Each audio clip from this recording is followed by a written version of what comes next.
सीमा जब पाकिस्तान में थी, उसका तलाक हुआ, उसके बाद वो अपने पिता के यहाँ आई।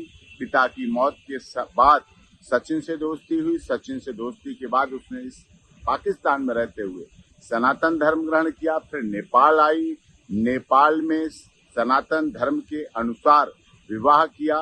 विवाह के बाद फिर पाकिस्तान गई, बच्चों को लेके नेपाल के रास्ते भारत आई। भारत में आकर फिर लीगली कन्वर्जन किया, हिंदू धर्म ग्रहण किया, जिसका हिंदू धर्म लीगल कन्वर्जन सर्टिफिकेट के आधार पर।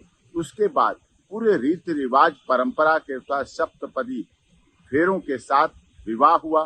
दूसरे वर्ष में जब उसने प्रवेश किया, विवाह के बाद से गर्भधारण हुआ भारत में।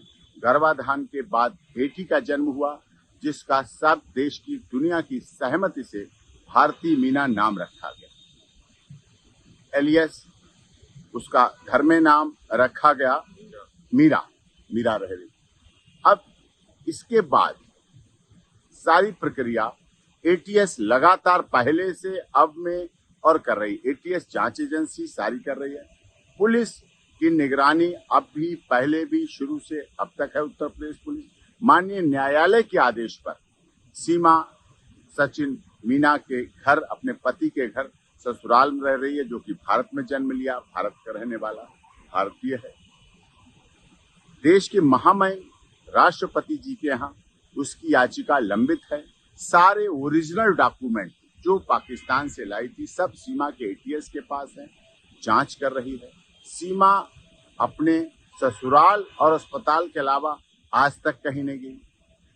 पिछले दिनों जब से ये पहलगाम घटना हुई, उससे भी एक दिन पहले उसके तीसरी नंबर की बेटी को वायरल फीवर की वजह से डेंगू हुआ। डेंगू में प्लेटलेट्स बहुत डाउन हुए। अभी भी वो बेटी के लिए दोनों पति पत्नी परिवार के साथ हॉस्पिटल में है, इलाज चल रहा है लगातार।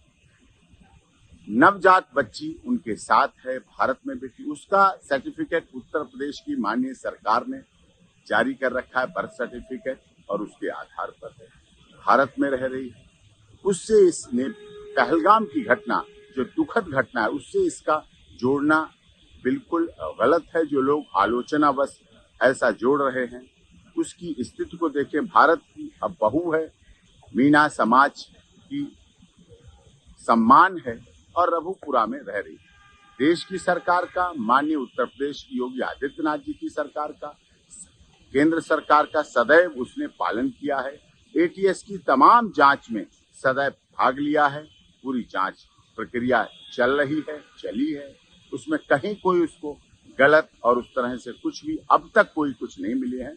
इसलिए उसके साथ उस घटना से न जोड़कर उसके साथ सिंपैथेटिक, जियो जीने दो, हमदर्दी, मानवतावादी, मानवाधिकारों की रक्षा करने की बात होनी चाहिए और इस पे अमल होना चाहिए।